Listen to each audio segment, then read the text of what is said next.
बिस्मिल्लाहिर्रहमानिर्रहीम। अस्सलाम वालेकुम। कैसे हैं आप सब लोग? उम्मीद है आप सब लोग खैरियत से होंगे, अपने अपने घरों में खुश और आबाद होंगे। मैं भी ठीक हूँ। आज मैं आप लोगों के लिए बहुत ही मज़ेदार सी रेसिपी लेकर आई हूँ दाल की, जिसमें बिल्कुल हलीम जैसा फ्लेवर आता है। इसमें मैंने ना ही हलीम मसाला इस्तेमाल किया है, ना ही मैंने इसमें गोश्त का इस्तेमाल किया है। मैंने घर के मसालों से ही ये दाल तैयार की है। आप लोग भी बिल्कुल इसी तरीके से, जिस तरह से मैं बताऊंगी, दाल तैयार कीजिएगा। आपकी भी दाल इसी तरह से बहुत मज़ेदार हलीम के जायके वाली तैयार होगी। सबसे पहले तो आप सब लोग मुझे जिन्होंने सब्सक्राइब नहीं किया, सब्सक्राइब कर लीजिए, और वीडियो पसंद आए तो लाइक भी ज़रूर कर दीजिए। आइए अपनी रेसिपी का स्टार्ट करते हैं।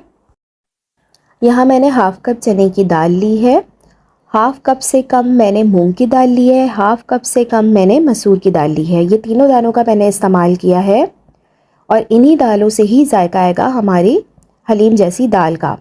अच्छा, इन सब दालों को मैंने अच्छी तरह से धो के भिगो दिया है 4-5 घंटे के लिए। आपको मैं पहले ही बात बता चुकी हूँ कि दालों को हमें 4-5 घंटे के लिए ज़रूर भिगोना होता है, ताकि वो पकने में ज़्यादा टाइम नहीं लें। ज़्यादा दालें पकती हैं तो उनका टेस्ट भी ख़राब हो जाता है। इनको हम भिगो देंगे 4-5 घंटे के लिए। आप देख सकते हैं 4-5 घंटे के बाद भीगने के बाद दाल हमारी बिल्कुल डबल साइज़ में हो गई है, यानी डबल हो गई है। एक एक दाना फूल चुका है, और अब ये पकने में ज़्यादा देर नहीं लगी। इनको हम उबालने के लिए रख देंगे इन दाल को। दाल उबालने के साथ मैंने जो है 1 चाय का चम्मच पिसी हुई लाल मिर्च डाली है, 1 चाय का चम्मच पिसा हुआ धनिया डाला है, 1 चाय का चम्मच मैंने हल्दी डाली है, और हस्बे ज़ायका नमक शामिल किया है। 1-2 मोटी हरी मिर्चें भी इसमें मैंने शामिल कर दी हैं, और थोड़ा सा कुकिंग ऑयल इसके अंदर डाला है। ये बहुत अच्छी टिप है, जब भी आप दालों को उबालें थोड़ा सा ऑयल शामिल कर दीजिए। इससे हमारी दालें बहुत ज़बरदस्त गलती भी हैं, और बहुत अच्छा इसका टेक्स्चर आता है दाल का। फिर मैंने 1-2 टुकड़े अदरक के इसमें शामिल किए हैं। ये एक टिप है जो कि हमारे हलीम जैसे जायके को इन्हेंस करेगी। अदरक के टुकड़े आप लोग इसमें ज़रूर डालिएगा। फिर जब वो गल जाएंगे तो हम उसको मैश कर लेंगे। ये सब चीज़ें शामिल करने के बाद हम दाल को हल्की आंच पे गलने के लिए छोड़ देंगे 1 घंटे के लिए। 1 से 1.5 घंटे में हमारी दाल बिल्कुल रेडी होगी। आप देख सकते हैं 1 से 1.5 घंटे के बाद हमारी दाल बिल्कुल गल गई है, और इसका लुक देखें कितना ज़बरदस्त आया है, कलर कितना ज़बरदस्त आया है। और आप अभी से आप नोट कर रहे होंगे कि देखें बिल्कुल हलीम जैसा टेक्सचर है बिल्कुल हमारी दाल का। बस इसमें गोश्त की कमी है, लेकिन जायका बिल्कुल हलीम वाला है। जो हमने इसमें अदरक शामिल की है और जो चने की दाल शामिल की है, वो बिल्कुल हलीम का ही जायका देगी हमारी दाल का। आप मेरे कहने पे एक दफ़ा ये दाल ज़रूर बनाइएगा, और आपको बहुत मज़े की लगेगी। ये बिल्कुल लगेगा ही नहीं कि हम कोई आम दाल खा रहे हैं, बिल्कुल हलीम जैसा जायका आएगा। अब हम इसका तड़का तैयार कर लेते हैं। तड़के के लिए मैंने घी का इस्तेमाल किया है, आप तेल का भी तड़का लगा सकते हैं।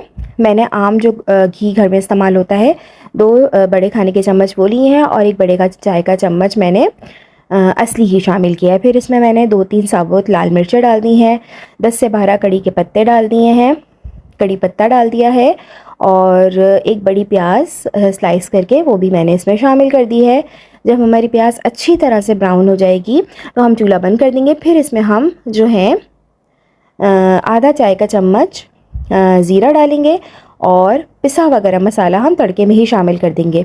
हम अलग से गरम मसाला नहीं डालेंगे, हम तड़के में हल्का सा गरम मसाला फ्राई करके फिर दाल में शामिल करेंगे। आप इस तरह से तड़का लगाइएगा, आपकी दाल का मज़ा और दोबाला हो जाएगा। ये भी एक टिप है कि गरम मसाला आप लोग तड़के में ही शामिल कर दीजिए। दाल में ये तड़का शामिल कर देंगे जो हमने रेडी किया है। थोड़ा सा तड़का हम बचा लेंगे अपनी दाल में गार्निश करने के लिए। फिर इसमें मैंने हरा धनिया शामिल किया है, और आप देख सकते हैं कितने मज़े की हमारी ये दाल रेडी हुई है। बहुत मज़े की बनती है ये। जिस तरह से ये देखने में बिल्कुल हलीम जैसा लुक आ रहा है, इसका मज़ा भी बिल्कुल हलीम जैसा है। आप लोग मेरे कहने पे एक दफ़ा ये दाल ज़रूर ट्राई कीजिएगा, बार बार इसी दाल को बनाना पसंद करेंगे। वीडियो पसंद आई है, रेसिपी पसंद आई है तो प्लीज़ लाइक कर दीजिए, और जिन्होंने सब्सक्राइब नहीं किया वो सब्सक्राइब भी कर दीजिए मेरी वीडियो को। मुझे अपनी दुआओं में ज़रूर याद रखिएगा। अपना बहुत ख्याल रखिएगा। अल्लाह हाफ़िज़।